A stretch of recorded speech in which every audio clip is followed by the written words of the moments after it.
साथियों, मैं अंकित कुमार यादव आप सभी का स्वागत करता हूं सृष्टि ज्ञान केंद्र में, जहां हम पढ़ रहे हैं कक्षा 12वीं की पॉलिटिकल साइंस पर, जिसमें चल रहा है अध्याय 3, जिसका नाम है नियोजित विकास की राजनीति। नियोजित विकास की राजनीति, जैसे कि आप सब इससे वाकिफ हो चुके हैं, चैप्टर से बखूबी आप परिचित हो चुके हैं कि चैप्टर में हम क्या पढ़ रहे हैं और किन समस्याओं के बारे में पढ़ रहे हैं, इससे आप बखूबी परिचित हो चुके हैं। अब मैं चल रहा हूं आपको बताने कि नियोजित विकास में हमें किस किस प्रकार की समस्या का सामना करना पड़ा। आपको पता है कि आपके देश ने पहली पंचवर्षीय योजना का प्रारंभ कब किया? कब किया भाई पहली पंचवर्षीय योजना का प्रारंभ? 1951। कब से कब तक चली है? 1951 से लेकर 1956 से। और यहां से स्टार्ट होती है आपकी दूसरी पंचवर्षीय योजना। यह है आपकी पहली, फिर इसके बाद दूसरी कब से कब तक की है? 1961। ये हो गई आपकी दूसरी। 1961 से लेकर 1965 की 66, ये हो गई आपकी तीसरी। ठीक है, तो ये 3 पंचवर्षीय योजनाओं के बारे में हमने समझा। अब हम चल रहे हैं एक पहली पंचवर्षीय योजना और दूसरी पंचवर्षीय योजना में हुए बदलाव के कारण उठे विवादों को समझने। जैसा कि आप सब जानते हैं, पहली पंचवर्षीय योजना में हमने अपना ध्यान अपने देश के संसाधनों को, अपने देश के कर को कहां प्रयोग किया? कृषि क्षेत्र के विकास में। कृषि क्षेत्र के विकास में हमने प्रयोग किया। आप सब जानते हैं इस बात को कि हमने कृषि क्षेत्र में पहले पंचवर्षीय योजना में क्यों ध्यान दिया। आप जानते हैं कि विभाजन के कारण हमारे देश का एक सबसे बड़ा उपजाऊ क्षेत्रफल पाकिस्तान के हाथ चला गया था, जिस कारण से हमारे देश में खाद्य संकट पैदा हो गया था। और सबसे पहले हमें अपने देश की भूख मिटाना बहुत जरूरी थी। और जब तक हमारे देश के लोगों की भूख नहीं मिटेगी, तब तक लोग, देश की जनता सही से काम नहीं कर पाएगी। इस बात को आप बखूबी जानते हैं। तो इसी चीज को ध्यान में रखते हुए पहली पंचवर्षीय योजना को किसे समर्पित किया जाता है? कृषि क्षेत्र को। लेकिन जिस प्रकार के विकास की हम अपेक्षा करते हैं कृषि क्षेत्र से, उस प्रकार के विकास को हम नहीं देखते, उस प्रकार के परिणाम हम नहीं पाते। इसको ध्यान में रखते हुए हम दूसरी पंचवर्षीय योजना में किस पर ध्यान देते हैं? उद्योगों पर। किस पर ध्यान देते हैं? उद्योगों पर। और उद्योगों में हमें हमारी अपेक्षा के अनुरूप तो नहीं, लेकिन अपेक्षा से थोड़ा बहुत कम विकास हमें देखने को मिलता है। जनता की आय में वृद्धि देखी जाती है और जनता के जीवन में बेहतरीकरण देखा जाता है। इसीलिए हम तीसरी पंचवर्षीय योजना को भी उद्योग को ही समर्पित करते हैं। लेकिन जो गांधीवादी अर्थशास्त्री थे, गांधीवादी समाजवादी नेता थे, उनका मानना था कि सरकार ने गलत किया, कृषि क्षेत्र को और समय दिया जाना चाहिए था। एक पंचवर्षीय योजना उसे और दी जानी चाहिए थी। और उनका मानना था कि देश के विकास को ग्रामीण क्षेत्रों के विकास से प्रारंभ करना चाहिए। हमारे देश में हमें उस प्रकार के उद्योगों को बढ़ावा देना चाहिए जो कृषि संबंधी उद्योग हो। इस चीज को लेकर बहुत विवाद होता है। हम चल रहे हैं उसी विवाद पर चर्चा करने और समझने कि पहली पंचवर्षीय और दूसरी पंचवर्षीय और तीसरी पंचवर्षीय में तीसरी पंचवर्षीय के बीच में किस प्रकार के विवाद उठे और किस प्रकार के अर्थशास्त्रियों ने किस प्रकार की बातें रखी। तो आइए पढ़ते हैं और समझते हैं उस समय के मुख्य विवादों को। सुनिएगा ध्यान से। शुरुआती दौर में विकास की जो रणनीतियां अपनाई गई, उन पर बड़े सवाल उठे। यहां हम ऐसे 2 सवालों की चर्चा करेंगे जो आज भी प्रासंगिक है, आज भी बहुत ज्यादा महत्वपूर्ण है। देखिए, कृषि बनाम उद्योग, जैसा कि मैंने आपको पहले बता दिया, पहली पंचवर्षीय योजना में हमने किस पर ध्यान दिया? कृषि पर। परंतु दूसरी पंचवर्षीय योजना में हमने कृषि पर ध्यान न देकर हमने किस पर ध्यान दिया? उद्योग पर। और यही हमारे समाज, हमारे जो बुद्धिजीवी लोग थे, जो बड़े बड़े अर्थशास्त्री थे, उन्होंने सरकार पर प्रश्न उठाए कि आपने कृषि क्षेत्र को एक और मौका क्यों नहीं दिया आपने मौका। कृषि क्षेत्र जहां देश की अधिकतम जनता रहती है, आपने वहां पर ध्यान ना देकर आपने उद्योग पर ध्यान क्यों दिया?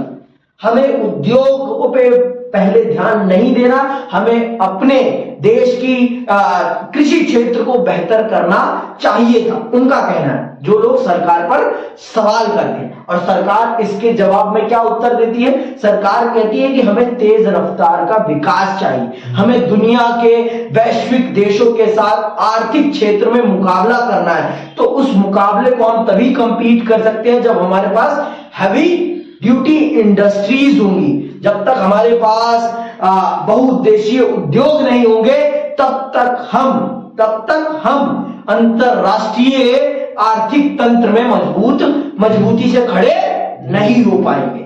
इसीलिए उन्होंने दूसरी पंचवर्षीय योजना में कृषि को छोड़कर उद्योग पर ध्यान केंद्रित किया। तो क्या विवाद उठे, सुनिएगा।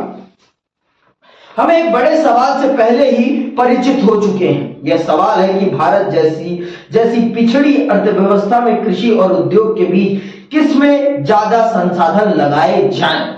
अब आप खुद ही बताओ, किसमें ज्यादा संसाधन लगाए जाएं? कृषि क्षेत्र में ज्यादा संसाधन लगाए जाएं या फिर उद्योगों में ज्यादा संसाधन लगाए जाएं? आप बताओ मुझे, नौकरी किसमें बेहतर है? किससे देश को विकास मिलेगा ज्यादा? उद्योग से। किससे? उद्योग से। और उद्योग ज्यादा लोगों को क्या देता है? रोजगार।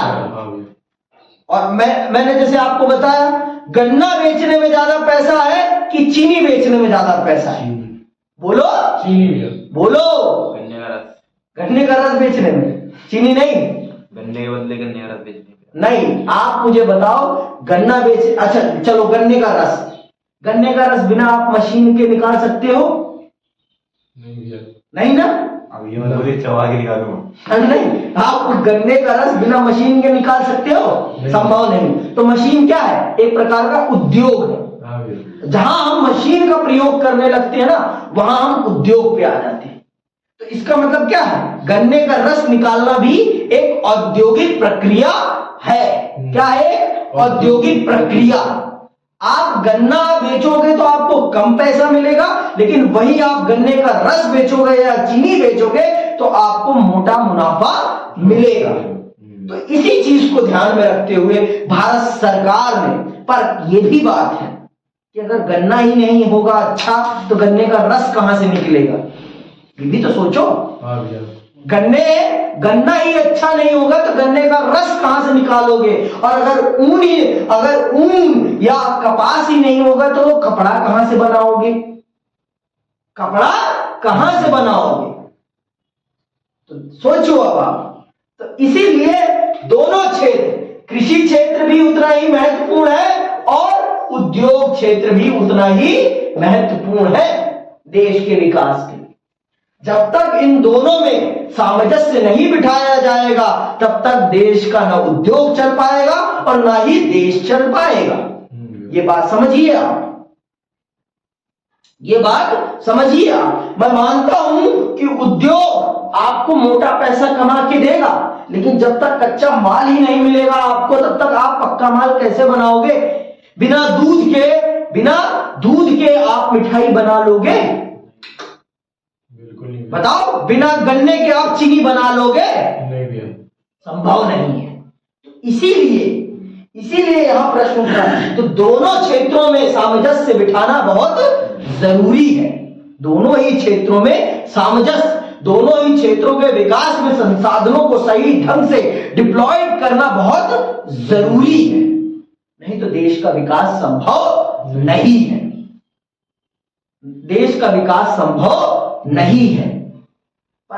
मैं भारत सरकार के फैसले से बहुत ज्यादा अचंभित नहीं था, क्योंकि भारत सरकार ने पहली पंचवर्षीय योजना में कृषि क्षेत्र के विकास के लिए जितनी मूलभूत सुविधाएं चाहिए थी, उनका निर्माण मेरे ख्याल से कर दिया था।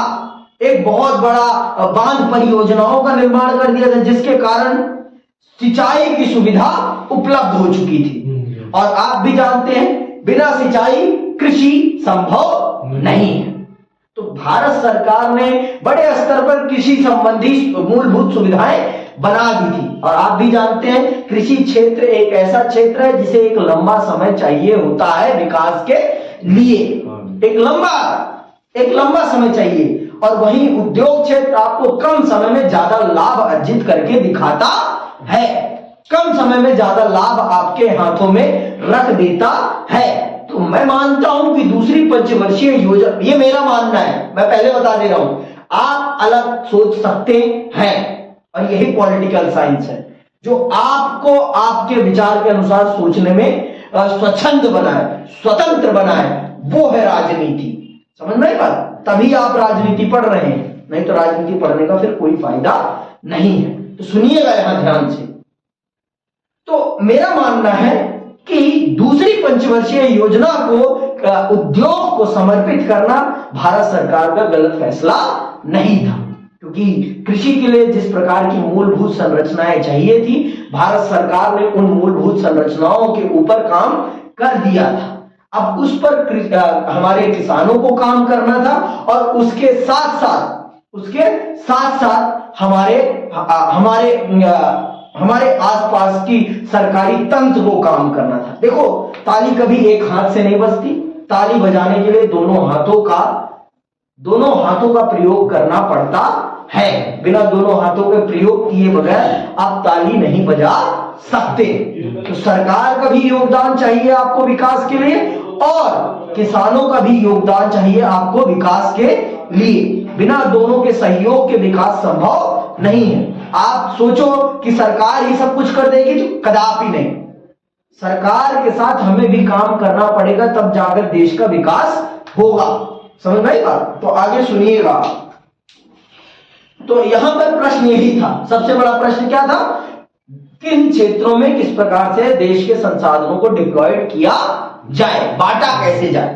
तो देखिए, सुनिए, कईयों का मानना था कि दूसरी पंचवर्षीय योजना में कृषि के विकास की रणनीति का अभाव था और इस योजना के दौरान उद्योगों पर जोर देने के कारण खेती और ग्रामीण इलाकों को चोट पहुंची। जेसी कुमारप्पा जैसे गांधीवादी अर्थशास्त्री ने एक वैकल्पिक योजना का खाका प्रस्तुत किया था, जिसमें ग्रामीण औद्योगिकीकरण पर ज्यादा जोर था। चौधरी चरण सिंह ने भारतीय अर्थव्यवस्था के नियोजन में कृषि को केंद्र में रखने की बात बड़े सुविचारित और दमदार ढंग से उठाई थी। चौधरी चरण सिंह कांग्रेस पार्टी में थे और बाद में उससे अलग होकर उन्होंने भारतीय लोक दल नामक पार्टी बनाई। उन्होंने कहा कि नियोजन से शहरी और औद्योगिक तबके समृद्ध हो रहे हैं और इसकी कीमत किसानों और ग्रामीण जनता को चुकानी पड़ रही है। चौधरी चरण सिंह जी का मानना था कि हमारे देश के विकास में किसानों को केंद्र में रखा जाना चाहिए, लेकिन हमारी सरकार नियोजन के माध्यम से शहरों को और अमीर वर्ग को केंद्र में रख रही है, जो कि देश के विकास के लिए सही नहीं है। और मैं भी मानता हूं इस चीज को, क्योंकि देखो हमारा देश ना दो राहों पे खड़ा था। अगर वो स्लोली चलता तो वो कंपीट नहीं कर पाता, और अगर उसे कंपीट करना था तो उसे एक सेक्टर को छोड़ना पड़ता ही। पर उसने पहली पंचवर्षीय योजना को कृषि क्षेत्र को समर्पित किया और कृषि क्षेत्र के लिए बेसिक इंफ्रास्ट्रक्चर को बिल्ड किया। ये एक बड़ी बात थी। और उसके बाद देखो, अब भाई किसानों के पास पैसा तो था नहीं। पैसा किनके पास था? मैंने आपको बताया, रजवाड़ों के पास था, जमींदारों के पास था, और वो लोग कदापि इंटरेस्टेड नहीं थे किसमें? कृषि क्षेत्र में पैसा लगाने के लिए। और उनकी जेब का पैसा निकलवाना भारत सरकार के लिए बहुत ही ज्यादा जरूरी था। तो वो तभी निकालते जब उद्योग स्थापित होते। और आपने देखा, जब उद्योग स्थापित हुए तो इन बड़े अमीर घर के लोगों ने भी उसमें निवेश किया, उसमें निवेश करने में इंटरेस्ट लिया, क्योंकि वो लोग जानते थे कि इसमें लगने वाला पैसा कभी भी खराब नहीं हो सकता है, लेकिन कृषि में लगने वाला पैसा एक बार के लिए बर्बाद हो सकता है अगर प्रभु की कृपा हो गई तो। अगर इंद्रदेव रुष्ट हुए तो पूरा का पूरा खेत बर्बाद हो जाएगा, खड़ी फसल बर्बाद हो जाएगी। लेकिन उद्योग में ऐसा नहीं होगा, उद्योग में लगाया गया पैसा किसी भी कीमत पर खराब नहीं हो सकता है। तो बड़े घराने के लोगों से पैसा निकलवाने के लिए भारत सरकार को बड़े उद्योगों को स्थापित करना बहुत जरूरी था और भारत सरकार ने उसी कदम पर चलना प्रारंभ किया। जो उस समय के कृषि जो किसान नेता थे, उन सभी किसान नेताओं ने इस चीज का विरोध किया, जिसमें आपके चौधरी चरण सिंह जी भी थे, जो कि आगे चल के भारत के प्रधानमंत्री भी बनेंगे, ठीक है। तो उन्होंने इस चीज का विरोध किया। लेकिन कहते हैं ना भाई, जब हमारे पास आगे कुआं और आगे कुआं पीछे खाई हो तो हमें बहुत ही संभल कर चलना होता है, बहुत ही संभल कर चलना होता है। तो भारत सरकार ने संभल के चलना प्रारंभ किया। मैंने बता दिया आपको, पहली पंचवर्षीय योजना में हमने कृषि के लिए मूलभूत सुविधाएं स्थापित कर दी थी। अब कृषि अपने दम पर चल सकती थी, और आपको भी पता है कृषि जितना खतरनाक व्यापार इस दुनिया में कोई और नहीं है, क्योंकि वो पूर्ण रूप से ईश्वर की दया पर निर्भर रहती है। भगवान फसल पक जाने के दिन भी उसे बर्बाद करने की क्षमता रखते हैं। जिस दिन चाहे भगवान उसे बर्बाद कर सकते हैं, लेकिन उद्योग में ऐसा नहीं होता। उद्योग में इसकी अपेक्षा कम होती है, आप भी जानते हैं और इस बात को सब जानते हैं। समझ में आई बात? उद्योग में पैसा थोड़ा सेफ होता है। उद्योग एक सेफ सेक्टर है, लेकिन कृषि एक सेफ सेक्टर नहीं है। उस पे खतरा हमेशा मंडराता रहता है जब तक फसल आपके घर में ना रख ली जाए। ठीक, तो आगे सुनिए। कई अन्य लोगों का सोचना था कि औद्योगिक उत्पादन की वृद्धि दर को तेज किए। अब दूसरे लोगों का पक्ष सुनिए। तेज किए बगैर गरीबी के मकर जाल से छुटकारा नहीं मिल सकता। इन लोगों का तर्क था कि भारतीय अर्थव्यवस्था के नियोजन में खाद्यान्न के उत्पादन को बढ़ाने की रणनीति अवश्य ही अपनाई गई थी। राज्य ने भूमि सुधार और ग्रामीण निर्धनों के बीच संसाधन के बंटवारे के लिए कानून बनाए।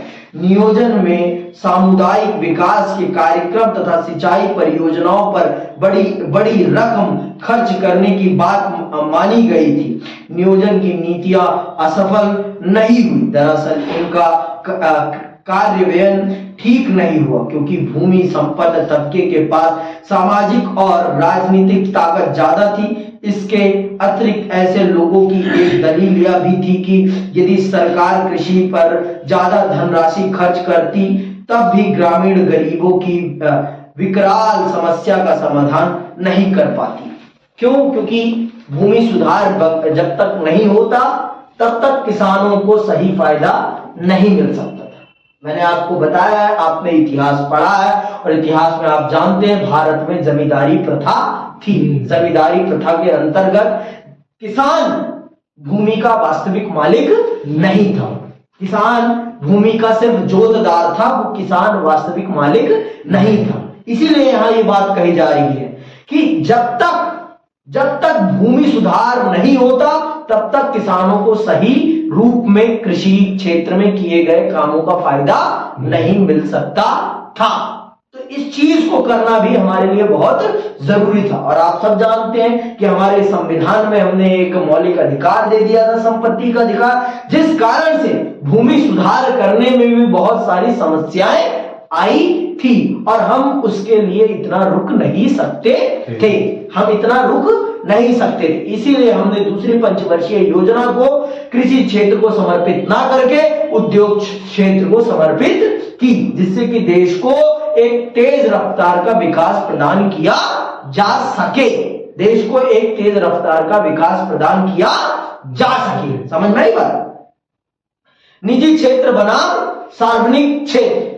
मैंने आपको बता दिया है कि हमारे देश में निजी क्षेत्र को बहुत ही कम स्थान दिया गया और सार्वजनिक क्षेत्र को बहुत बड़े स्तर पर स्थान दिया गया। इसके पीछे कारण भी मैंने आपको बता दिया है कि नहीं बताया है?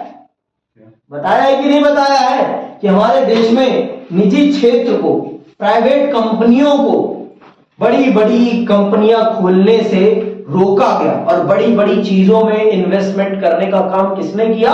भारत सरकार ने। भारत सरकार ने बड़े बड़े कामों का जिम्मा अपने कंधों पर लिया। ऐसा क्यों किया? इस चीज को आप समझ पाए हैं कि नहीं समझ पाए हैं? हमारे देश में निजी कंपनियों को या निजी उद्योगों को विकसित लगाने में उतनी खुली छूट नहीं थी जितना आसानी से सरकारी क्षेत्रों के उद्योगों को लगाने में छूट थी। ऐसा क्यों किया गया था? आपको बताया है कि नहीं बताया मैंने? क्यों? क्योंकि भारत की उस समय की जनता प्रॉफिट कमा के देने में सक्षम नहीं थी। आपको मैंने बता दिया। और निजी क्षेत्र किसके लिए काम करता है? लाभ के लिए। उसे जन कल्याण से कोई मतलब नहीं होता। उसे जन कल्याण से मतलब नहीं होता। बासमती चावल, इंडिया गेट बासमती चावल जो है, जो ये कंपनी है, वो आपको क्या वेलफेयर के लिए राशन बांटती है? उसका चावल जो आता है वो कितने का आता है? 1 किलो। वो कम से कम 80-100 रुपए किलो आता है ना। लेकिन वही आपको सरकार जो देती है सरकारी राशन की दुकान पे, वो कितने का आता है? 10-20 रुपए किलो। तो अब आप डिफरेंस देखो। जो ये प्राइवेट कंपनी है, इसका मूल उद्देश्य क्या है? प्रॉफिट कमाना। और जो सरकार का काम है, उसका काम क्या है? जनता का कल्याण करना, जनता को गरीबी की गर्द से निकालना। इसी चीज को ध्यान में रखते हुए, और आज सोचो अगर रेलवे प्राइवेट होता तो क्या गरीब जनता उसमें सफर कर पाती? नहीं। बताओ भाई, मैं कर पाती सफर? अब तो प्राइवेट ही हो रही है पूरी। हाँ, प्राइवेट हो रही है धीरे धीरे। जैसे वंदे भारत आ गई। समझ में आएगा? वंदे भारत में बिना टिकट के आप एंटर कर सकते हो? नहीं। बताओ, हमें नॉर्मल बंदा जाएगा। बताओ, आप कर सकते हो एंटर? बिल्कुल नहीं। तो अगर उसी समय हमने ये कर दिया होता तो क्या होता? फिर दिक्कत आ जाती। तो क्या होता? जो हमने आजादी पाई थी हम उसे और खो बैठते, क्योंकि उस समय का 85% भारत गरीबी में जीवन व्यतीत करता था। 85% भारत गरीब था। तो इस 85% भारत को गरीबी के मकर जाल से निकालना था, तो हमें प्रॉफिट नहीं कमाना था। हमें क्या करना था? हमें इनके लिए कल्याणकारी नीतियों के अंतर्गत काम करना था। जिस कारण से भारत सरकार ने अपनी बड़ी बड़ी कंपनियां लगाई, जिसमें इन लोगों को रोजगार दिया और लोगों के विकास के लिए काम किया। अब भाई यही काम अगर बड़ी बड़ी कंपनियां ये लगाते तो ये क्या करते? ये ज्यादा से ज्यादा मशीनों का प्रयोग करते। ये लोगों को कम भर्ती करते और मशीनों को ज्यादा से ज्यादा रखते, जिससे कि इनको ज्यादा से ज्यादा लाभ हो सकता, जो कि आज हो रहा है। आज जितनी भी प्राइवेट कंपनियां हैं वो ज्यादा से ज्यादा काम किससे करवाती हैं? मशीनों से। वो ज्यादा से ज्यादा काम किससे करवाती हैं? मशीनों से, रोबोट्स के थ्रू। समझ में आई बात? जिससे कि उन्हें कम लेबर रखनी पड़े, और कम लेबर होगी तो उनका प्रॉफिट क्या होगा? ज्यादा होगा। जितना प्रॉफिट होगा वो सारा का सारा उनका होगा, उन्हें लेबर्स के बीच में डिस्ट्रीब्यूट करना नहीं पड़ेगा। इसीलिए भारत सरकार ने उस समय प्राइवेट कंपनियों को बहुत सारे कामों में काम करने से रोक दिया कि आप इन कामों में नहीं आ सकते। आपने देखा होगा भारत में 1990 तक कोई भी प्राइवेट रेलवे नहीं थी। ठीक है, तो आप खुद देखो 1990 तक हमारे देश में कोई प्राइवेट रेलवे नहीं थी, लेकिन 1990 के बाद हमारे देश में बहुत सारी प्राइवेट चीजें चलने लगी। बसेस भी प्राइवेट हो गई, सब कुछ धीरे धीरे प्राइवेट किया जाने लगा। देखो जो चीजें प्राइवेट होती हैं उनमें प्रॉफिट आता है। हाँ भाई। अब भैया आप दुकान खोलोगे तो आपका काम क्या होगा? आप किस उद्देश्य से काम करोगे? लाभ कमाने के उद्देश्य से। आपका मूल उद्देश्य जनता का कल्याण करना नहीं होगा। आपका मूल उद्देश्य क्या होगा? ज्यादा से ज्यादा लाभ कमाना। अब बताओ सरकारी अस्पताल लाभ कमाने के लिए काम करते हैं कि जनता का कल्याण करने के लिए काम करते हैं? जनता का कल्याण करते हैं। बोलना सीखो यार, जनता का कल्याण करने के लिए। वही प्राइवेट अस्पताल जो होते हैं वो क्या करने के लिए करते हैं? उनका मूल उद्देश्य होता है लाभ कमाना। वो आपकी छोटी सी बीमारी को क्या बताएंगे? बड़ी बीमारी, और उसके आपके लगने होंगे 10 रुपए और उसके चार्ज करेंगे 100 रुपए। 1000 तो बहुत ज्यादा बोल दिया, 100 रुपए। बीमारी होगी उस पे, उसको ऊपर से ऐसे ही ठीक किया जा सके, फिर भी उसका ऑपरेशन कर देंगे। तो उनका काम क्या है? उनका काम है लाभ कमाना।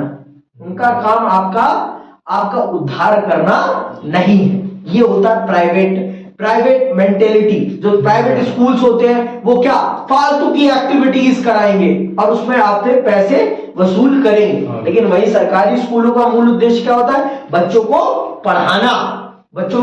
पढ़ाना और फालतू की एक्टिविटीज ना कराना, जिससे कि उनके पैसे खर्च हों। समझ में आई बात? तो इसीलिए उस समय भारत सरकार ने जनता के विकास को ध्यान में रखते हुए, भारत की गरीबी को ध्यान में रखते हुए उन्होंने खुद इस चीज की जिम्मेदारी ली कि देश के विकास को अगर हमें करना है तो हमें निजी क्षेत्र के हाथ में देश के विकास को नहीं, अपितु हमें अपने खुद के हाथ में देश के विकास की जिम्मेदारी लेनी पड़ेगी। तब जाके देश का विकास हो पाएगा। और यही चीज उन्होंने की। समझ में आई बात कि नहीं आई? अभी भी यही चीज उन्होंने की और उसी का परिणाम है कि देश इतने आगे बढ़ पाया। ऐसा नहीं है कि निजी कंपनियां नहीं खुली भाई, तब भी टाटा थी आपकी, तब भी गोदरेज थी, तब भी आपकी और भी बड़ी बड़ी कंपनियां थी।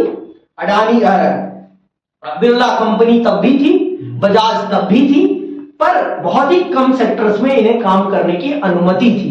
तब जो था लाइसेंस पीरियड था। आपको कोई भी काम खोलना है तो उसके लिए आपको सरकार से लाइसेंस लेना पड़ता था। बिना सरकार की परमिशन के आप अपनी एक किराने की दुकान तक नहीं खोल सकते थे। उस समय में इतनी सख्ती थी। समझ में आई बात? कि आप बिना सरकार की परमिशन के कुछ नहीं कर सकते थे। सरकार आपको परमिशन देगी तभी आप कुछ काम कर सकते हैं, नहीं तो नहीं। सुनिएगा आगे, ध्यान से सुनिएगा।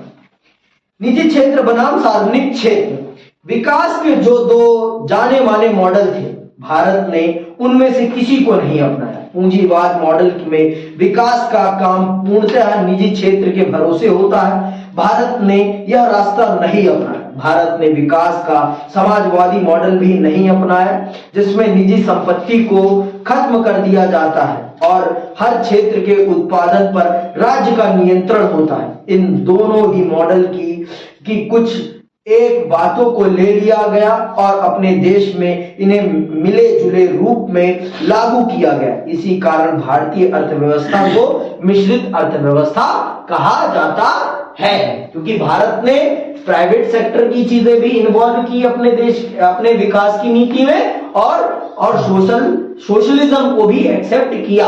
समझ में आई बात? हमने दोनों ही सेक्टर की चीजों को ध्यान में रखते हुए एक नई आर्थिक विचारधारा का निर्माण किया, जिसे क्या कहा गया?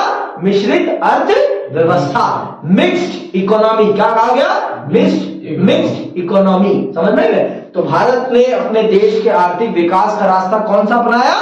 मिश्रित अर्थव्यवस्था का रास्ता अपनाया, जिसमें उसने समाजवादी तत्वों को भी रखा और पूंजीवादी तत्वों को भी रखा। उसने अपने देश में निजी संपत्ति को समाप्त नहीं किया और ना ही उसने अपने देश की सभी संपत्तियों का राष्ट्रीयकरण किया। मतलब सारी देश में जितनी भी संपत्ति है उन सभी संपत्तियों पे सरकार का अधिकार हो, ऐसा नहीं।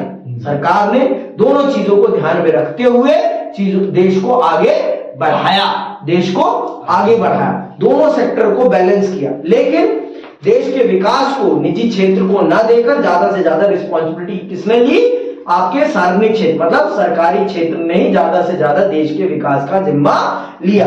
अगर हम मापे तो आप कह सकते हैं कि 60% विकास की जिम्मेदारी आपके पब्लिक सेक्टर ने ली, ठीक है, आपके पब्लिक सेक्टर ने ली, और 40% विकास की जिम्मेदारी आपके प्राइवेट सेक्टर ने ली या दी गई उन्हें। समझ में आई बात? ज्यादा से ज्यादा विकास के काम करने का जिम्मा पब्लिक सेक्टर मतलब सरकारी कंपनियों ने, ठीक है। आगे सुनो,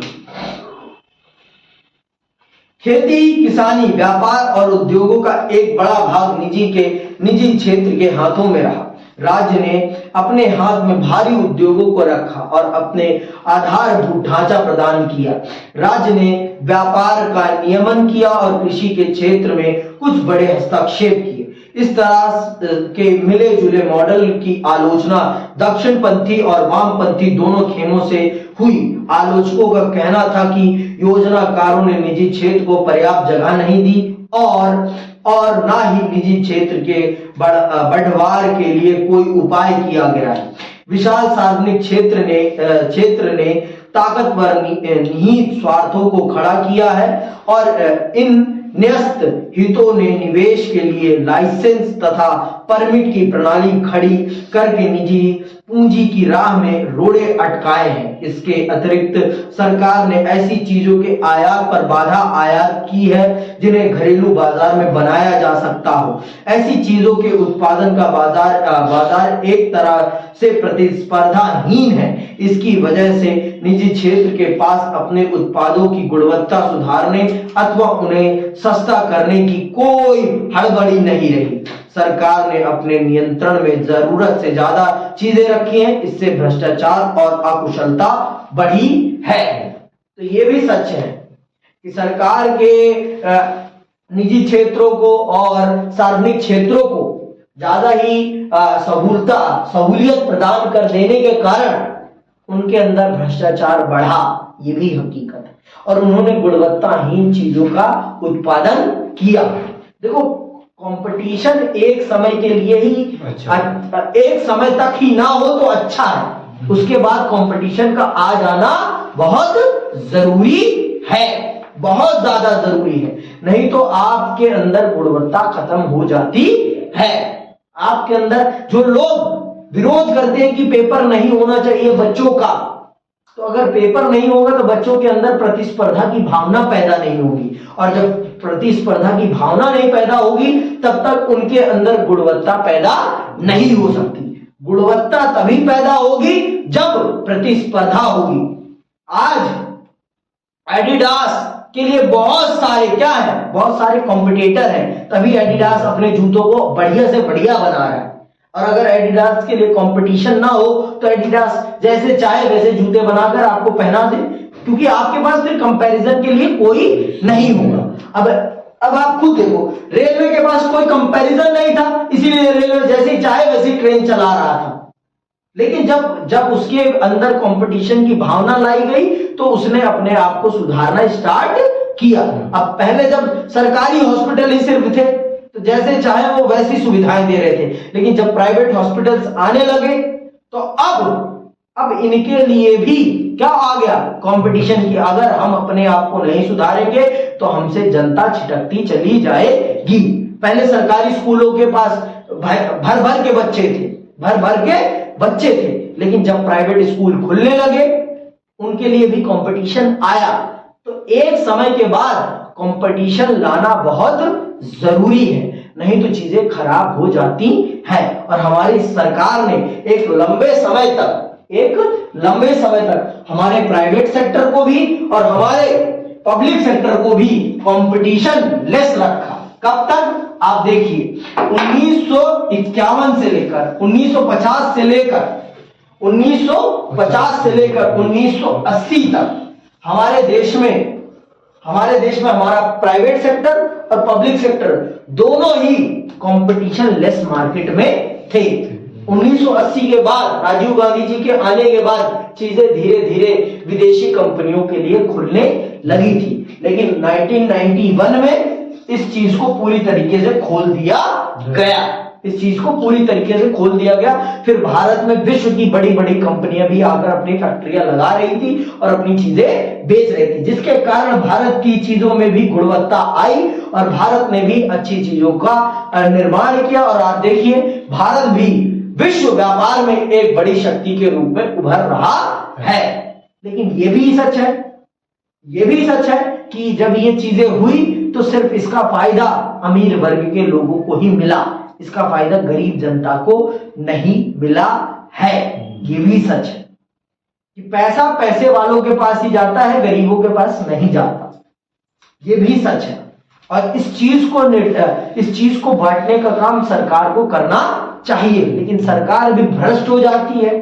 मैंने बताया ना वैश्वीकरण में, आपने पढ़ा कि वैश्वीकरण में जब पैसा आता है तो सरकार के मुंह में भी पैसा ठूंक दिया जाता है, जिसके कारण सरकार फिर जिस जनता के विकास के लिए उसे बिठाया गया है उस जनता का वो ध्यान ही नहीं देती। ये भी सच है। कंपटीशन लेस मार्केट मिला तो सरकारी सेक्टर ने भी अत्याचार खूब मचाया, खूब भ्रष्टाचार किया। समझ में बात? कहते हैं ना भाई, लोगों की लगाम हमेशा अपने हाथ में रखनी चाहिए, कभी भी किसी की लगाम अपने हाथ से बाहर नहीं जाने देनी चाहिए। यही चीज है कि हर चीज को एक लिमिट में रखना चाहिए और लिमिट से बाहर जब चीजें जाती हैं तो चीजें बर्बाद हो जाती हैं। पब्लिक सेक्टर को भी बहुत ज्यादा स्वायत्तता मिल गई थी। अब हमारे अलावा कोई है ही कौन, मजबूरन जनता को हमारे पास ही आना पड़ेगा, हमारी चीज ही खरीदनी पड़ेगी। चाहे हम अच्छा बनाए तब भी हम इसे खरीदेंगे, चाहे हम खराब बनाए तब भी हम इसे खरीदेंगे। तो क्या मतलब है अच्छा बनाने का, क्या मतलब है मेहनत करने का? चलने का ऐसे ही गुरु, समझ में आई बात? तो ये जब ये चीजें होने लगती है ना तो चीजें खराब होने लगती है। जिस दिन आपके अंदर ये सोच पैदा हो जाती है ना तो आप बर्बाद होने लगते हैं। बहुत सारी सरकारी कंपनियां बर्बाद हो गई आज के टाइम पे। आप देखो, एक टाइम एम्बेसडर सड़क की रानी थी, आज एम्बेसडर आपको देखने को भी नहीं मिलती। क्यों? क्योंकि एम्बेसडर ने समय के साथ अपने आप को रिनोवेट नहीं किया, जिस कारण से एम्बेसडर गायब हो गई। समझ में आई बात? ब्रेड कंपनियां थी भारत की खुद की अपनी सरकारी, वो गायब हो गई। आप देखो एयर इंडिया एक टाइम पे भारत सरकार के अधीन चल रहा था, उसने अपनी गुणवत्ता नहीं सुधारी, अपनी सर्विसेज नहीं सही करी, जिसके कारण वो भी बर्बाद हो गया। आज फिर वो प्राइवेट हो चुका है। तो ये सारी चीजें हैं। आपको जब मौका मिले तो आप सही से काम करें। आज के टाइम पे देखो, आप सरकारी स्कूल्स की हालत देखो, सरकारी स्कूल के टीचर आराम फरमाने लगते हैं, अरे हमारी सैलरी तो आ रही है, चाहे बच्चे पढ़े या ना पढ़े। ये सारी जब भावनाएं आ जाती है ना तो चीजें बर्बाद होने लगती है। और इस समय काल में शुरू तक 20 साल तक तो भारत ने अच्छा किया, लेकिन उसके बाद 1970 के बाद भारत का सरकारी क्षेत्र निकम्मा बन गया, निकम्मा जिसे कहते हैं, और उसने देश के विकास को बर्बाद करना स्टार्ट किया। ये भी सच है। आगे सुनिए, कहां तक आ गए? कुछ ऐसे आलोचक भी थे जो सोचते थे कि सरकार को जितना करना चाहिए था उतना उसने नहीं किया।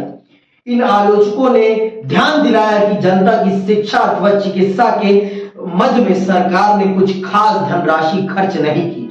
सरकार ने केवल उन्हीं क्षेत्रों में हस्तक्षेप किया जहां निजी क्षेत्र जाने के लिए तैयार नहीं था। दरअसल सरकार ने इस तरह से निजी क्षेत्र की मुनाफा कमाने में मदद की। इसके अतिरिक्त मदद गरीबों की होनी चाहिए थी, लेकिन राज्य ने हस्तक्षेप के फलस्वरूप एक नया मध्य वर्ग उठ खड़ा हुआ जो बगैर खास जिम्मेदारी के मोटी तनख्वाह सहित अन्य सुविधाओं को भोग रहा है। इस अवधि में गरीबी में ज्यादा कमी नहीं आई। गरीबी का प्रतिशत कुल जनसंख्या में भले कम हुआ हो, लेकिन उनकी संख्या में बढ़ोतरी हुई है। तो बहुत से लोगों ने यह भी आरोप लगाया सरकार पर कि सरकार ने निजी लोगों को मुनाफा कमाने में मदद किया, निजी लोगों को मुनाफा कमाने में मदद किया। सरकार ने शिक्षा के क्षेत्र में, स्वास्थ्य के क्षेत्र में काम नहीं किया जो उसे करना चाहिए था। क्योंकि क्योंकि इन क्षेत्रों में निजी क्षेत्र जाना चाहता था, उनका यहाँ मुनाफा था, इसलिए इन क्षेत्रों में सरकार ने बड़े स्तर पर काम नहीं किया। और आज भी देखो, जितने सरकारी स्कूल, जितने सरकारी विश्वविद्यालय होने चाहिए, क्या उतने सरकारी स्कूल और विश्वविद्यालय हैं भारत में? कदापि नहीं, कदापि ही नहीं है। और उसी का प्रमाण है कि आज आरक्षण के लिए लड़ाई होती रहती है। अगर सीटों की संख्या बढ़ा दी जाए सरकारी स्कूलों की, मेडिकल कॉलेजेस की, तो लड़ाई होगी? नहीं होगी। ये सब कारण है, ये सब बहुत सारे कारण हैं जिनके कारण देश में हमेशा गर्मा गर्मी बनी रहती है। ये सारे वो कारण हैं, समझ में आई बात? लेकिन हम सब भी लोग इस चीज को नहीं समझते, हम सब भी लोग इस चीज को नहीं समझते। क्यों नहीं समझते? क्योंकि हम कभी राजनीति को सही ढंग से पढ़ते ही नहीं। और अगर हम राजनीति को सही ढंग से पढ़ लेना तो बहुत सारी समस्याएं अपने आप ही समाप्त हो जाएं। लेकिन हम लोग सही ढंग से कभी राजनीति को पढ़ते ही नहीं हैं, जो कि हम सबकी सबसे बड़ी बुराई है। आप स्कूल में भी सही ढंग से नहीं पढ़ते, ना स्कूल में पढ़ते हैं, ना ट्यूशन में पढ़ते हैं, ना घर पे पढ़ते हैं। तो आप नहीं पढ़ेंगे तो आप देश को भी नहीं समझ पाएंगे। और देश को समझने के लिए राजनीति को समझना बहुत जरूरी है। आप ये समझेंगे नहीं कि सरकार को शिक्षा के क्षेत्र पर काम क्यों करना चाहिए, सरकार को स्वास्थ्य के क्षेत्र पर काम क्यों करना चाहिए। आप नहीं समझेंगे तो आप कभी नहीं समझ पाएंगे कि अगर सरकार इन क्षेत्रों में काम नहीं करेगी तो इससे किसको फायदा होगा। आप नहीं समझ पाएंगे। अगर सरकारी स्कूल खुलेंगे तो उससे क्या, किसको बेनिफिट होगा बताओ आप मुझे? उससे गरीब जनता को बेनिफिट होगा। अगर सरकारी अस्पताल खुलेंगे तो उससे किसको फायदा होगा? गरीब जनता को फायदा होगा। और अगर नहीं खुलेंगे तो किसको फायदा होगा? प्राइवेट कंपनियों को फायदा होगा। क्योंकि मजबूर भाई इलाज तो कराना ही है, बच्चों को पढ़ाना ही है, तो फिर मजबूरन बच्चों को प्राइवेट स्कूल में डालना पड़ेगा और बीमार होने पर प्राइवेट हॉस्पिटल में जाना पड़ेगा। समझ में आई बात? ये है राजनीति, ये है राजनीति। और आज भी भारत सरकार सिर्फ अपनी कमाई का, सिर्फ अगर 100 रुपए भारत सरकार कमा रही है तो सिर्फ 3 रुपए शिक्षा पर खर्च कर रही है, सिर्फ 3 रुपए। अब आप खुद देखो, 3 रुपए में देश भारत शिक्षित हो जाएगा?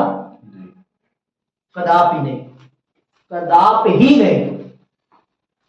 तो समझ जाओ आप। और वहीं देश में हथियार खरीदने पे कितना पैसा खर्च होता है पता है आपको? 16 रुपए, 17 रुपए, 15 रुपए, इतना खर्च होता है। देश को शिक्षा प्यारी नहीं है, हथियार प्यारे हैं। अरे भैया शिक्षा आ जाएगी तो हथियार आप अपने देश में बना लोगे, ये क्यों नहीं समझते आप? शिक्षा बहुत जरूरी है, बिना शिक्षा के आप हथियार नहीं बना सकते। फिर आपको हथियार दूसरों को खरीदने की जरूरत ही नहीं पड़ेगी। जब अगर आपका ही युवक शिक्षित हो जाएगा तो वो खुद ही सस्ते हथियार आपको बना के दे देगा उसी गुणवत्ता के। लेकिन क्यों सरकार ये एफर्ट करे? सरकार क्यों ये एफर्ट करे? उसे तो घूस खाना है ना भाई। अगर बाहर से नहीं आएगी चीजें तो घूस कहां खाएगी वो? घूस कैसे खाएगी वो? बात तो यहां है। उसका बाहर से आएगा तभी तो उसे क्या मिलेगा? कमीशन। समझ में आई बात? तो आपने अंतर समझा ना कि सरकारी चीजों का होना कितना जरूरी है गरीबों के विकास के लिए। सरकारी स्कूलों का, सरकारी अस्पतालों का, सरकारी संसाधनों का। अब आप खुद ही देखो, सरकारी बसें आपको 5 किलोमीटर के लिए 5 रुपए लेती हैं, और वही प्राइवेट बसों में जाओ आपको वही 15 रुपए, 20 रुपए, 25 रुपए चार्ज करते हैं वो आपके ट्रैवलिंग का। तो आप अंतर खुद ही देखो यार, मुझे बताने की जरूरत नहीं है आपको इन सब चीजों के बारे में। आप खुद इतने समझदार हो कि प्राइवेट चीजें जो होती हैं वो प्रॉफिट कमाने के लिए होती हैं, उनका काम है प्रॉफिट कमाना। लेकिन सरकारी चीजों का काम क्या है? आपके लिए सुविधाजनक काम करना। समझ में आई बात? अब बात समझो। अब आते हैं अगले मुद्दे पर। अगला मुद्दा क्या है? मुख्य परिणाम। इन सब चीजों के क्या परिणाम होते हैं। हमने जो इतना सब कुछ किया, इसके क्या परिणाम हुए, इसके क्या परिणाम हुए। अब हम चल रहे हैं मुख्य परिणाम समझने, इसके क्या मुख्य परिणाम हुए, जो जो हमने किया इससे हमारे देश में क्या बदला, इससे हमारे देश में क्या बदला। हमने जब प्राथमिक क्षेत्र पर ध्यान दिया, जब मैं प्राथमिक क्षेत्र की बात करूंगा तो इसका मतलब मैं किसकी बात कर रहा हूं, कृषि क्षेत्र। जब मैं द्वितीय क्षेत्र की बात करूंगा तो इसका मतलब मैं किसकी बात कर रहा हूं, औद्योगिक क्षेत्र की। और जब मैं तृतीय क्षेत्र की बात करूंगा तो मैं उसमें सर्विस सेक्टर की बात करूंगा, सेवा क्षेत्र की, जिसमें आपका बैंकिंग हो गया, स्कूल हो गया, हॉस्पिटल हो गया, ये सारे कौन से क्षेत्र में आते हैं, तृतीय क्षेत्र में। किसमें आते हैं, तृतीय क्षेत्र। इन्हें टर्सरी सेक्टर कहा जाता है। इन्हें क्या कहा जाता है, टर्सरी सेक्टर। इनमें इसमें क्या प्रोवाइड की जाती है, सर्विसेज। क्या प्रोवाइड की जाती है, सर्विसेज। समझ में आई बात। आइए समझते हैं मुख्य परिणाम, क्या परिणाम हुए। आजाद भारत के सामने 3 मुख्य चुनौतियां थी। इनकी चर्चा यहां 3 अध्यायों में की गई। इनमें तीसरी चुनौती सबसे कठिन साबित हुई। नियोजित विकास की शुरुआती कोशिशों को देश के आर्थिक विकास और सभी नागरिकों की भलाई के लक्ष्य में आंशिक सफलता मिली। शुरुआती दौर में ही इस देश में बड़े कदम न उठा पाने की अक्षमता एक राजनीतिक समस्या के रूप में सामने आई। असमान विकास से जिनको फायदा पहुंचा था वे जल्द ही राजनीतिक रूप से ताकतवर हो उठे और इनके कारण सबकी भलाई को ध्यान में रखकर विकास की दिशा में कदम उठाना और मुश्किल हो गया। देखो ये सत्य है, जो लोग पैसे वाले होते गए इन समय में, वो लोग राजनीतिक तौर पर ताकतवर होते गए। और वो जब राजनीतिक रूप से ताकतवर होते गए तो उन लोगों ने देश के विकास की नीति निर्माण में भी बहुत सारी समस्याएं खड़ी की। आप ये मत समझो कि अमीर लोग जो जाते हैं राजनीति में वो लोग आपके विकास की सोचते हैं, कदापि नहीं। वो सबसे पहले अपने विकास की सोचते हैं, फिर उसके बाद आपके विकास की सोचते हैं। मैं तो कहता हूं फिल्म इंडस्ट्री के लोगों को कदापि ही वोट नहीं देना चाहिए, अपना नेता नहीं बनाना चाहिए, क्योंकि ये लोग कभी वहां जाते ही नहीं संसद में। सनी देओल है, क्या है, सांसद है। आपने देखा उनको कभी पार्लियामेंट में बैठते हुए? कब? सनी देओल को जानते हो कि नहीं जानते? पंजाब से है वो, पंजाब की किसी संसदीय क्षेत्र से है वो भी सांसद, कभी नहीं जाते। हेमा मालिनी जी हैं, वो भी नहीं जाती। यूपी के मथुरा क्षेत्र से है सांसद। रवि किशन नाम सुना होगा सबने, गोरखपुर के सांसद हैं। दिनेश लाल यादव निरहुआ, वो भी सांसद है, भाजपा के हैं ये सारे के सारे। मनोज तिवारी दिल्ली के सांसद है। देखा है कभी उनको आपने? प्रोग्राम में देखा होगा, बस प्रोग्रामों में देखा होगा, कभी संसद में बोलते हुए नहीं देखा होगा आपने। उनको किसी भी टॉपिक पे सही ढंग से बहस करते हुए नहीं देखा होगा आपने। माननीय गौतम गंभीर जी, वो भी नहीं जाते। आपने टीवी पे कमेंट्री करते हुए जरूर देखा होगा उन्हें, आपने उन्हें क्रिकेट खेलते हुए जरूर देखा होगा। अभी आईपीएल में वो कोलकाता के लिए काम करेंगे। वो भी तो पहले सिद्धू मूसेवाला, समझ नहीं बात, पंजाब का। ये सारी चीजें, वो जीता ही नहीं कभी। ये सारी चीजें आप ये देखो कि क्या ये लोग जो जन नेता बने ये जनता के लिए काम कर रहे हैं? सिर्फ आप इनको बस एक पार्टी का है इसलिए जिता दे रहे हैं। क्यों जिता रहे हैं भाई? क्या मतलब इनको जिताने का? ये काम तो करते नहीं है, ये जनता से संवाद कर रहे हैं। इनको टीवी में काम करने से छुट्टी नहीं है, इनको फिल्में बनाने से छुट्टी नहीं है, तो ये जन नेता क्यों बने भाई? फ्री की तनख्वाह लेने के लिए 1.5 लाख 2.5 लाख रुपए तनख्वाह ले रहे हैं, किस बात की ले रहे हैं? ये महीने की सुविधाएं ले रहे हैं, किस बात की ले रहे हैं? किस बात की ले रहे हैं बताएं आप मुझे। हम लोगों की गलती के कारण ले रहे हैं ये लोग, हम लोगों की गलती के कारण। हम लोग बेवजह जाते हैं, बड़े हीरो हैं, दबा दो, मोदी जी को प्रधानमंत्री बनाना है, दबा दो।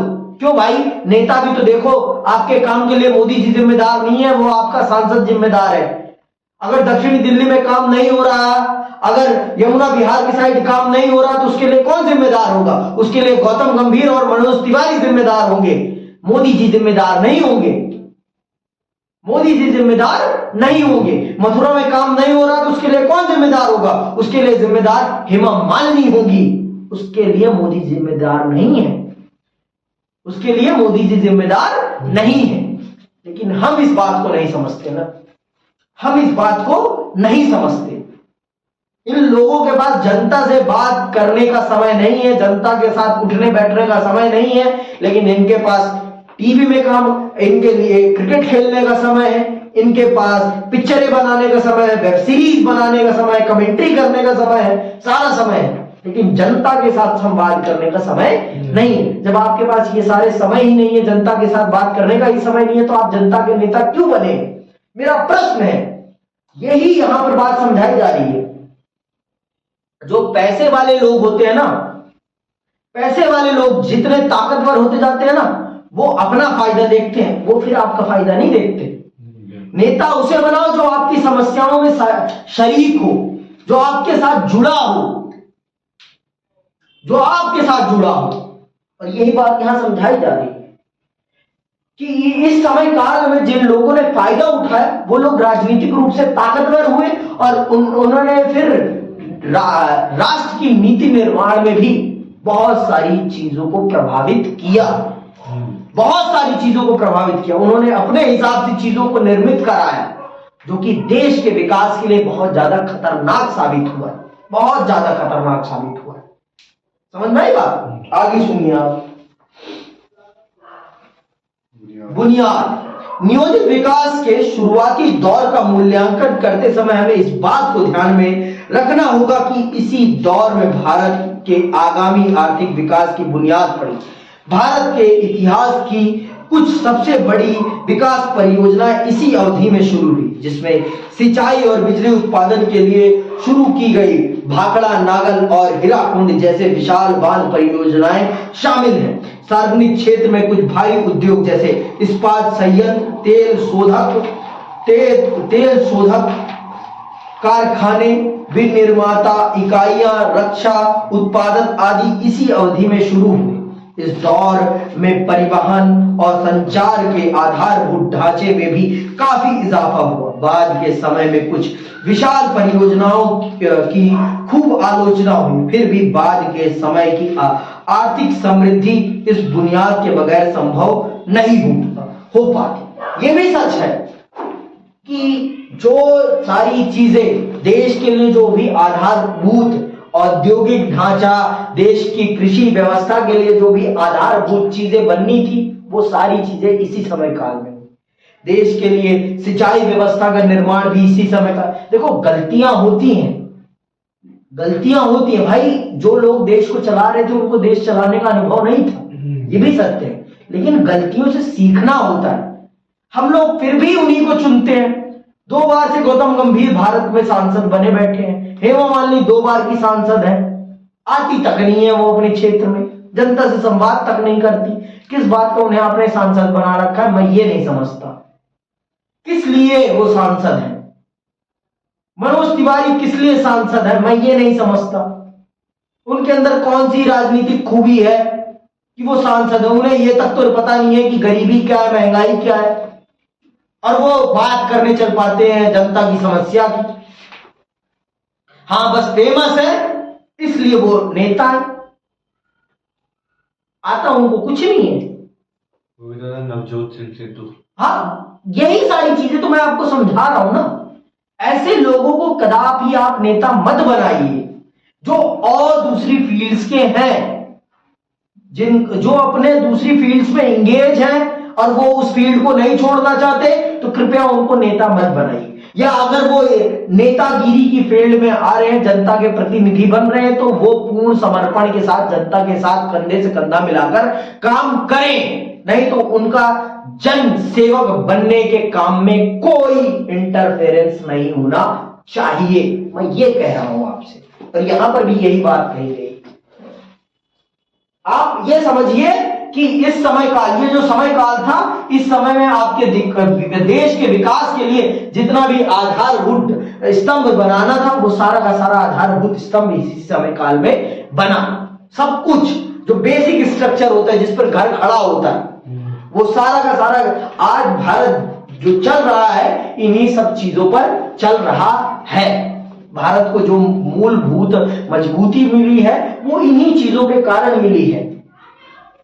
अगर बांध नहीं बने होते तो सिंचाई समस्या नहीं खत्म हुई होती और बिजली की समस्या नहीं खत्म हुई होती। अगर हमारे पास इस्पात संयंत्र नहीं होते तो हम अपने लिए खुद की स्टील नहीं बना पाते, हम अपने लिए सरिया ये सब कुछ नहीं बना पाते, हम उद्योग खड़े नहीं कर पाते। तो ये बात आप जान लीजिए, समझ लीजिए। तो ये समय बहुत ही ज्यादा देश के लिए बहुत ज्यादा कॉम्प्लिकेटेड समय था। ये समय हमें बहुत ही फूक फूक के कदम रखने थे। जैसे मैंने बताया, आगे खाई थी तो पीछे कुआं था। बहुत ही सोच समझ के हमें चाल चलनी थी। तो गलतियां हुई है, मैं नहीं कहूंगा कि गलतियां नहीं हुई। अब आप समझिए भूमि सुधार वो सरकार का वो कार्यक्रम है जिसमें देश में आप समझिए समानता को बढ़ावा देने में सबसे बड़ी भूमिका निभाई। जैसा कि आप जानते हैं, मैंने आपको बता ही रखा, आप इतिहास पढ़ रहे हैं, जिसमें आप जानते हैं भारत में जमींदारी प्रथा थी, जिसके अंतर्गत किसान जमीन के असली मालिक नहीं थे। किसान के असली मालिक कौन थे? जमींदार, जो कि किसानी में एक पैसे का योगदान नहीं करते थे, लेकिन जमीन के मालिक वो थे। तो भारत सरकार ने इस चीज को जब देखा तो इस चीज को समझा कि अगर हमें अपने कृषि क्षेत्र में सुधार करना है तो हमें भूमि सुधार करना पड़ेगा, हमें अपने किसानों को वास्तविक मालिक बनाना पड़ेगा, जिससे कि उनका मन लगे खेती करने में। जब वो खुद अपनी भूमि के मालिक बन जाएंगे तो वो फुल मेहनत के साथ खेती करेंगे, क्योंकि उनको पता है कि अब जितना भी इससे लाभ होगा वो किसको मिलेगा? वो मुझे मिलेगा। इसीलिए भूमि सुधार की प्रक्रिया, भूमि सुधार की नीति सबसे जरूरी थी भारत के कृषि क्षेत्र में, और ये काम पंडित नेहरू ने किया है। पंडित नेहरू, लाल बहादुर शास्त्री, इंदिरा गांधी, इन तीनों लोगों का बहुत बड़ा योगदान है। आज गरीब लोग जो खड़े हो पाए हैं अपनी रीढ़ की हड्डी के सहारे, वो इन्हीं लोगों की नीतियों के कारण, नहीं तो संभव नहीं था। भूमि सुधार भारत में गरीबी को हटाने वाला सबसे बड़ा कानून था, है और हमेशा रहेगा। और आज भी अगर भारत को गरीबी हटानी है तो भारत को फिर से भूमि सुधार करना पड़ेगा, तभी भारत में गरीबी हट पाएगी। जिन लोगों के पास आज भी बड़ी बड़ी संपत्तियां लेकिन वो उसका प्रयोग सही ढंग से नहीं कर रहे, उनसे भूमि छीनी जानी चाहिए और जो गरीब जनता है उसको बांटी जानी चाहिए, तभी देश आर्थिक रूप से समानता के रास्ते पर चल पाएगा। क्योंकि भूमि सबसे बड़ा संसाधन है, जिसके पास भूमि है वो अपना आर्थिक जीवन बहुत जल्दी सुधार लेता है। आप इस बात को बखूबी जानते हैं। गुरुग्राम के लोग, एक समय था उनके पास पैसा नहीं था, लेकिन जब वहां इंडस्ट्रीज लगी, बड़ी बड़ी ऑफिसेस बने, तो आप देखो गुरुग्राम के लोग बादशाह बने बैठे हैं। जेवर के लोगों की स्थिति देखो, आज वो अमीर हो गए। क्यों? क्योंकि वहां पर बड़ा एयरपोर्ट आ गया, इंटरनेशनल एयरपोर्ट आ चुका है, जिसके कारण उनकी जमीन की कीमत सोना हो चुकी है आज के टाइम पे। ये चीजें समझो आप। आगे सुनो, भूमि सुधार ने किस प्रकार से भारत को गरीबी से निकलने में मदद की, समझना। जहां तक कृषि क्षेत्र का सवाल है, इस अवधि में भूमि सुधार के गंभीर प्रयास हुए।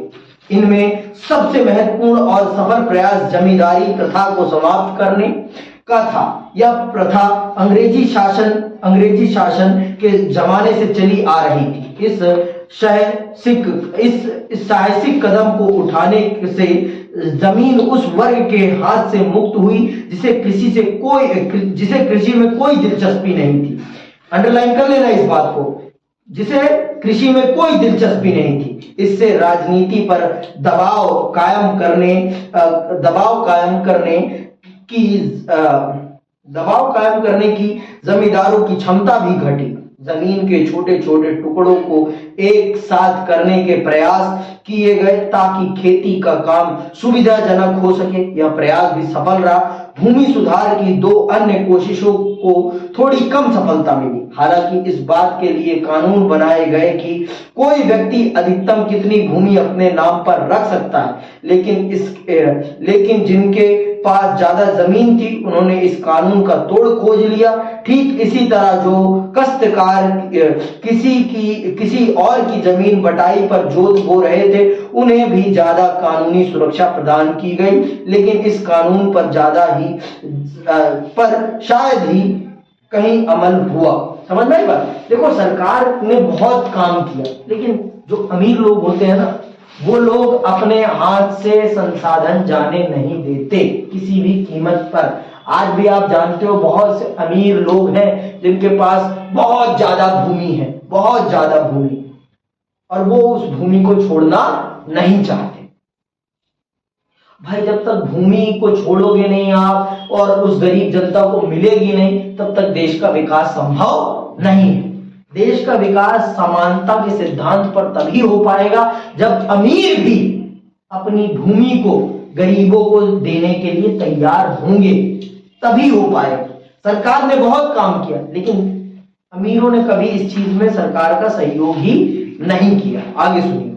कृषि की बेहतरी और खेतीहार जनता की भलाई से जुड़ी इन नीतियों को ठीक और कारगर तरीके से अमल में ला पाना आसान नहीं था। ऐसा तभी हो सकता था जब ग्रामीण भूमिहीन जनता लामबंद हो, लेकिन भूस्वामी बहुत ताकतवर थे। इनका राजनीतिक रसूख भी था। इस वजह से भूमि सुधार के अनेक प्रस्ताव या तो कानून का रूप नहीं ले सके या कानून बनने पर बैच कागज की शोभा बढ़ाते रहे। इससे पता चलता है कि आर्थिक नीति किसी समाज की वास्तविक राजनीतिक स्थिति का ही अंग होती है। इससे यह भी जाहिर होता है कि शीर्षरत नेताओं की भलमनसाहत के बावजूद प्रभुत्व संपन्न सामाजिक वर्ग ही हमेशा नीति के निर्माण और उसके क्रियान्वयन पर अपना कारगर नियंत्रण रखता है। तो ये जान लीजिए कि जो अमीर लोग होते हैं उन्होंने बहुत समय तक तो उन नीतियों को ही नहीं बनने दिया जिससे उनकी हानि हो रही हो। और ये हमेशा से रहा है कि जिसके हाथ में पैसा होता है उसके हाथ में ही राजनीति होती है। कानून बन गए तो उन कानूनों को लागू नहीं होने दिया। इन अमीर लोगों ने ऐसा भी किया। पैसा ही इस समाज की सबसे बड़ी हकीकत है। अब पैसा जैसा चाहता है समाज वैसा बन जाता है, वैसा ही बन जाता है। यह भी सच है, आप जान लीजिए। नेता कितना भी अच्छा हो लेकिन उसकी नीतियां सफल नहीं हो पाती, क्योंकि जो लोग उन नीतियों को अमल में लाएंगे वो लोग करप्ट हो जाते हैं। नेहरू तो बहुत कुछ चाहते थे लेकिन नेहरू नहीं कर पाए। क्यों नहीं कर पाए? क्योंकि कुछ अमीर घर के लोगों ने उन्हें ऐसा करने नहीं दिया, या कर भी पाए और भी लोग थे। भाई, सिर्फ नेहरू नीतियां नहीं बना रहे थे, नेहरू के साथ और भी बहुत सारे लोग थे जो उस काम को कर रहे थे। अगर नेहरू अपनी चला पाते सही ढंग से, अगर नेहरू की चल पाती तो देश में आर्थिक असमानता बहुत हद तक समाप्त हो जाती, बहुत हद तक समाप्त हो जाती। लेकिन वो कर नहीं पाए जो वो करना चाहते थे। ये भी सत्य है, क्योंकि लोकतंत्र है देश, तानाशाही वाला देश नहीं है हमारा देश लोकतंत्र वाला देश है, जिसमें लोगों की इच्छा होती है वही काम होता है, चाहे वो सही हो चाहे वो गलत हो। जिस तरफ लोगों की संख्या ज्यादा होती है वो काम सही मान लिया जाता है, जिस तरफ लोगों की संख्या कम होती है उस काम को गलत मान लिया जाता है। समझ में आई बात? क्योंकि ये लोकतंत्र है। लोकतंत्र में किसकी चलती है? बहुमत की चलती है। समझ में आई बात? तो बहुत सारी चीजें नेहरू को छोड़ देनी पड़ी, क्योंकि उनके पास उस काम को कराने के लिए क्या नहीं था?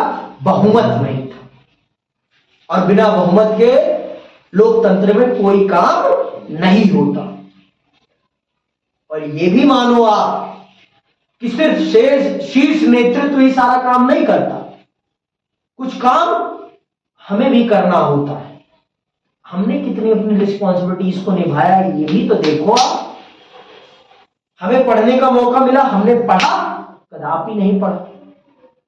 हमें जो काम करने की स्वायत्तता मिली, हमने उन कामों को सही ढंग से अंजाम दिया? कदापि नहीं दिया। जब मैंने कहा ना आपको, ताली दोनों हाथों से बजती है, सिर्फ एक हाथ से नहीं बजती। सरकार सफाई नहीं ला सकती, उस सफाई को लाने के लिए आपको काम करना पड़ेगा। सरकार सिर्फ नीतियां बना सकती है, उन नीतियों पर अमल करना आपका काम है। सरकार आपके सर में हेलमेट नहीं लगा सकती, हेलमेट लगाना आपका काम है। उन नीतियों को पालन करना आपका काम है। आपने कितना किया, समझ में आई बात? तो भूमि सुधार के माध्यम से सरकार बहुत कुछ करना चाहती थी, गरीबों का उद्धार करना चाहती थी, लेकिन अमीरों ने सरकार के काम में बहुत रोड़े डाले, बहुत रोड़े डाले। और इसका सबसे बड़ा उदाहरण है, आप इसके उदाहरण सुन सकते हैं, केशव नंद भारती केस इसका साक्षात उदाहरण है। उनके पास बहुत भूमि थी, लेकिन वो अपनी भूमि को अपने हाथ से जाने नहीं देना चाहते थे। इसीलिए भारत सरकार को संविधान से संपत्ति के मौलिक अधिकार को हटाना पड़ा और एक सामान्य अधिकार बनाना पड़ा। क्यों?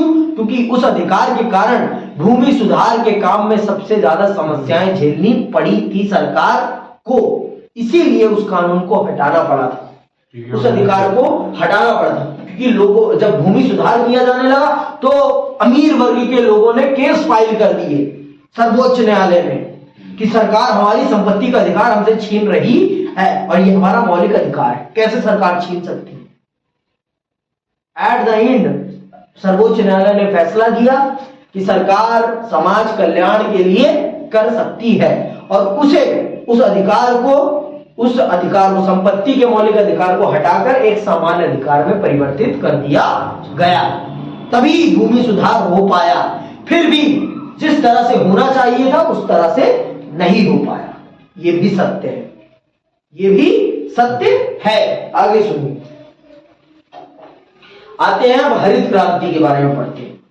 हरित क्रांति वो क्रांति है जिसने भारत का पेट भर दिया, जिसने भारत का पेट भर दिया। और हरित क्रांति को करने में भारत के दूसरे प्रधानमंत्री लाल बहादुर शास्त्री जी का सबसे बड़ा योगदान है।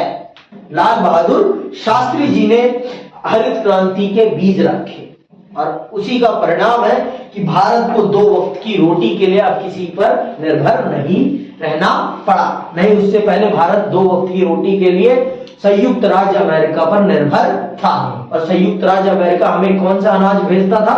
सुअरों को खिलाने वाला अनाज। ठीक, आगे सुनिए, हरित क्रांति क्या है, सुनना बहुत ध्यान से और इस पे प्रश्न आते हैं। ठीक है, खाद्यान्न संकट की इस हालत में देश पर भारी दबाव पड़ने की आशंका बढ़ गई थी। भारत विदेशी खाद्य सहायता पर निर्भर हो चला था, खासकर संयुक्त राज्य अमेरिका की। संयुक्त राज्य अमेरिका ने इसकी एवज में भारत पर अपनी आर्थिक नीतियों को बदलने के लिए जोर डाला। सरकार ने खाद्य सुरक्षा को सुनिश्चित करने के लिए कृषि की एक नई रणनीति अपनाई। जो इलाके अथवा किसान खेती के मामले में पिछड़े हुए थे, शुरू में सरकार ने उनको ज्यादा सहायता देने की नीति अपनाई थी। इस नीति को छोड़ दिया गया। सरकार ने अब उन इलाकों पर ज्यादा संसाधन लगाने का फैसला किया जहां सिंचाई सुविधा मौजूद थी और जहां के किसान समृद्ध थे। इस नीति के पक्ष में दलील यह दी गई कि जो पहले से ही सक्षम है वे कम समय में उत्पादन को तेज रफ्तार से बढ़ाने में सहायक हो सकते हैं। सरकार ने उच्च गुणवत्ता के बीज, उर्वरक, कीटनाशक और बेहतर सिंचाई सुविधा बड़े अनुदानित मूल्य पर मुहैया कराना शुरू किया। सरकार ने इस बात की भी गारंटी दी कि उपज को एक निर्धारित मूल्य पर खरीद लिया जाएगा। यही उस परिघटना की शुरुआत थी जिसे हरित क्रांति कहा जाता है। समझ में आई बात? तो हरित क्रांति के अंतर्गत भारत सरकार ने भारत के उन क्षेत्रों के किसानों को आश्वस्त किया जहां के किसान मजबूत थे। पहले तो सरकार गरीब किसानों को मदद कर रही थी, लेकिन उससे ज्यादा जो रिस्पांस मिलना चाहिए वो रिस्पांस नहीं मिल रहा था। तो भारत सरकार ने अपनी नीति बदली और भारत सरकार ने उन किसानों की मदद करने का ठाना जो किसान समृद्ध थे। आर्थिक रूप से समृद्ध थे और जहां पर सिंचाई सुविधाएं उपलब्ध थी। अर्थात आपके ये पश्चिमी उत्तर प्रदेश और पंजाब ये वाला एरिया पूरा आर्थिक रूप से समृद्ध भी था। यहाँ के किसान आर्थिक रूप से समृद्ध भी थे और यहाँ पर सिंचाई सुविधाएं भी बहुत अच्छी थी। तो भारत सरकार ने इन्हें उच्च गुणवत्ता के बीज उपलब्ध कराए, अच्छी सिंचाई सुविधाएं उपलब्ध कराई और इन्हें सब कुछ बहुत ही कम कीमतों पर उपलब्ध कराया और यह आश्वासन दिया कि अगर आप ज्यादा उपज करेंगे तो आपकी उपज को एक निश्चित कीमत पर खरीदा भी जाएगा, जिसे एमएसपी कहा जाता है, खरीदा भी जाए। और इन किसानों ने वो करके दिखाया जिस चीज की भारत को जरूरत थी और इसी प्रक्रिया को क्या कहा जाता है? इसी प्रक्रिया को हरित क्रांति कहा जाता है। इसी प्रक्रिया को क्या कहा जाता है? हरित क्रांति। और इसमें कौन कौन सा क्षेत्र सम्मिलित था? आपका पश्चिमी उत्तर प्रदेश, हरियाणा और पंजाब, ये क्षेत्र थे। और इन क्षेत्रों ने वो करके दिखाया जिस चीज की भारत को सबसे ज्यादा जरूरत थी। हमारी पेट की आग को शांत कर दिया और हमारी अमेरिका पर निर्भरता को खत्म कर दी। हमने फिर बफर पैदा किया, हमने बफर अपनी जरूरत से ज्यादा पैदा करना स्टार्ट कर दिया। अब अमेरिका हम पर दबाव नहीं डाल सकता, क्योंकि देखो भाई, अगर आपका पेट खाली रहेगा तो आप मजबूर हो जाओगे एक ना एक दिन दूसरे के रास्ते पर चलने के लिए। अमेरिका अपना खाना देने के बदले हमसे कहता था कि आप अपनी नीतियां बदलें, आर्थिक नीतियां, अपने आर्थिक दरवाजे विश्व बाजार के लिए खोलें, अर्थात आप हमारे रास्ते पर चलें। और आपको सबको पता है कि वो दौर कौन सा है? शीत युद्ध का दौर। विश्व दो महाशक्तियों में बटा हुआ था, विश्व दो महाशक्तियों में बटा हुआ था।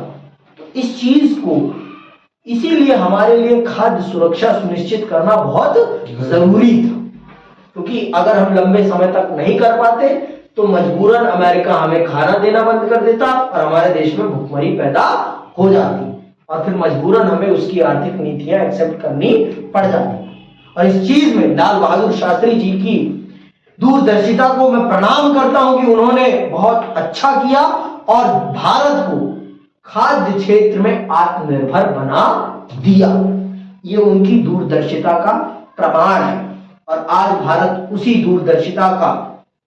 दूरदर्शिता के कारण आज अपने दम पर खड़ा है खाद्यान्न के क्षेत्र में और आज दुनिया को भारत खाना खिलाता है अपने दम पर। समझ में आई बात? और हम किसी को सुअर वाला खाना नहीं खिलाते, हम गुणवत्तावान खाना खिलाते हैं सबको, जिसको भी खिलाते हैं। अब आप समझ जाओ अमेरिका कितना हरामी है। इसीलिए अमेरिका से सिर्फ उतनी दोस्ती रखो जितने में अपनी भलाई है, उससे कभी पूरा चबक के दोस्ती मत करो, क्योंकि वो कब पीठ में छुरा भोग दे कोई पता नहीं है, कोई पता नहीं है। वो सबसे ज्यादा हरामखोर राष्ट्र है।